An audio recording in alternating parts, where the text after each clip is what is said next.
Oilers, you got a great offense with Connor McDavid. So I have them sweeping them. Yeah, well, I don't think you heard my point. The San Francisco Giants have 3 more in the 2010s than the Rangers have in their entire history. So, yeah. It's hard to get back and to get back-to-back wins, and I don't see the Lightning doing it here, so I have them losing to the Hurricanes in 6. We don't talk about the 2010s because the 2010s had the Astros, and if the Astros didn't happen, the Yankees would have won in 2017 with the Dodgers. He was close to Frank Reich, and they want Frank Reich back, so that's what they got. It's their discount Frank Reich. Kaprizov and the rest of this crew, Jordan Greenway, who doesn't get enough props. He definitely is somebody who needs to be mentioned more. Hi, this is Julie Dobbs. You're listening to Outsiders Opinions with Kevin and Austin.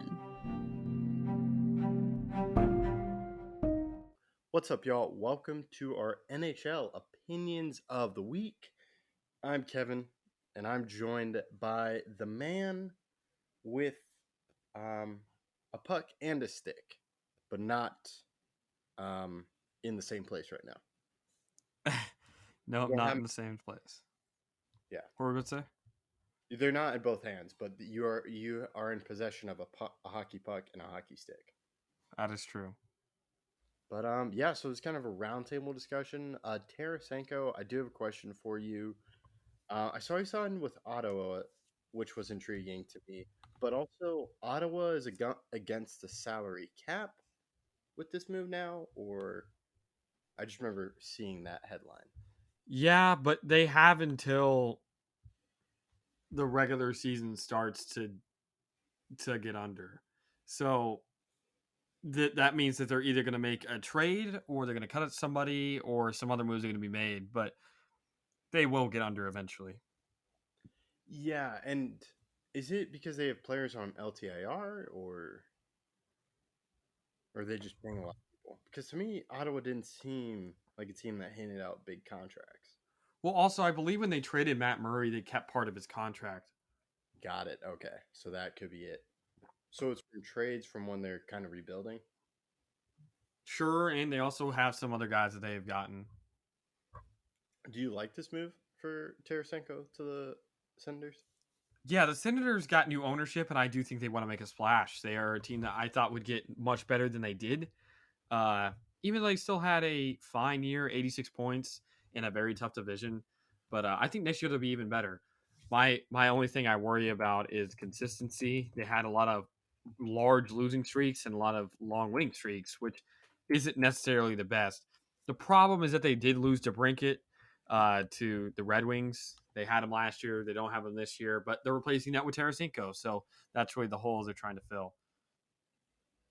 Yeah. I forgot they got new ownership. To me, they're always kind of a rebuilding team. And when I saw it, it's a 1 year for Tarasenko, I believe. Yes, 1 year, $5 million, I think. So if they do great, could be good, or if they do bad, to me, it was someone they could kind of flip at the deadline. I agree. But yeah, and then I don't think we talked about the DeBrincat trade. We had see if he was going to resign. I remember doing predictions for that, but he's now a Detroit Red Wing. What are your thoughts?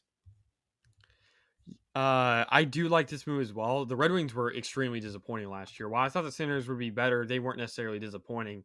The Red Wings I thought would be better than the Senators, or at least close to the same level, but they were 7th in a division behind Buffalo, behind Ottawa, who I thought they would challenge with. So getting DeBrincat, I do think is a great move, and hopefully it'll help them on the goal scoring front because they were not a great goal scoring team. They were 24th of 32 in goals for with 240, which was not good.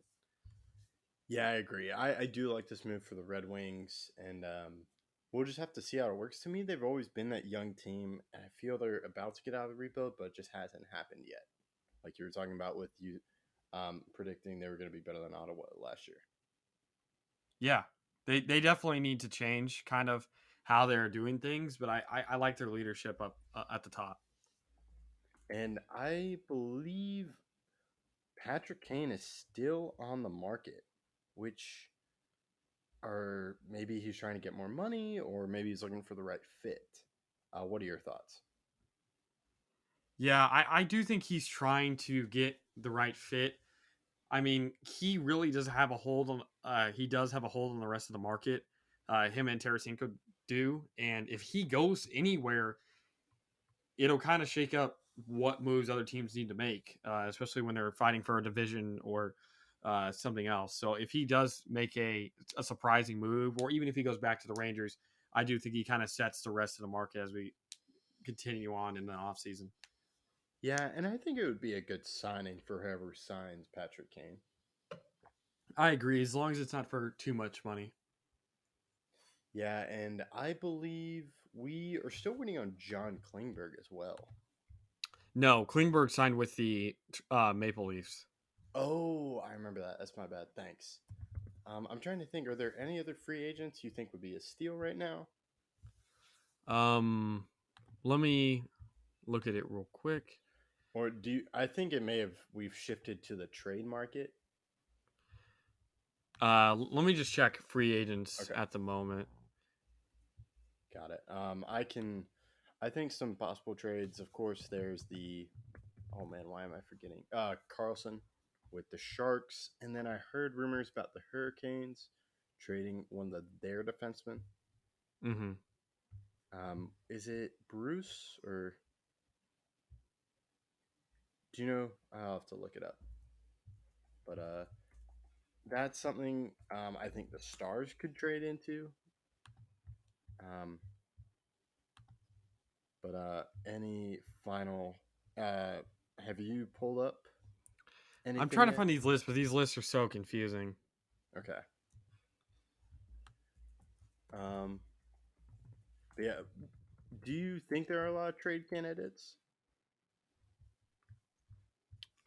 The free agency will definitely affect that, but there's still, I think, a lot of guys that I think will stay on teams until closer to the trade deadline.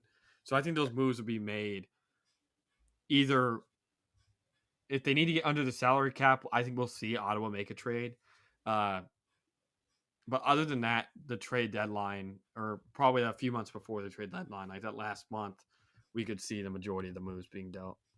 Okay. I was thinking of Brett Pesci for the Carolina Panthers. Or no, not Carolina Hurricanes. Jeez, why do I mix up hockey teams with football teams and football teams with hockey teams? I don't know. If you don't know what I'm talking about, you should check out our NFL Jeopardy video. Any luck with names or? I mean, we still obviously Bergeron retired. That's something we forgot to talk about. Yes. And that's huge. Now, the only thing I could really hope for as a Bruins fan is that Krejci returns, but that's not really free agent concern. Well, yeah, because either Krejci, kind of roundtable news. He's a free agent technically, but I think there's a better chance of him going to the moon than signing with a different team. So he'll either return to Boston or retire. I would be shocked if he went to anyone else in the NHL. So what do you think Boston does now with the news of Bergeron? I don't think there's much we can do besides pray that Krejci returns. There is no replacing the best defensive forward ever. Gotcha. Yeah, I think that's some news right there. And we'll definitely have to see what happens because the Bruins, of course, historically great season. Yeah. Yeah, I believe. Any final thoughts before we say goodbye? Nope. All right, that's what we got. Let us know what you think in the comments. We appreciate you listening.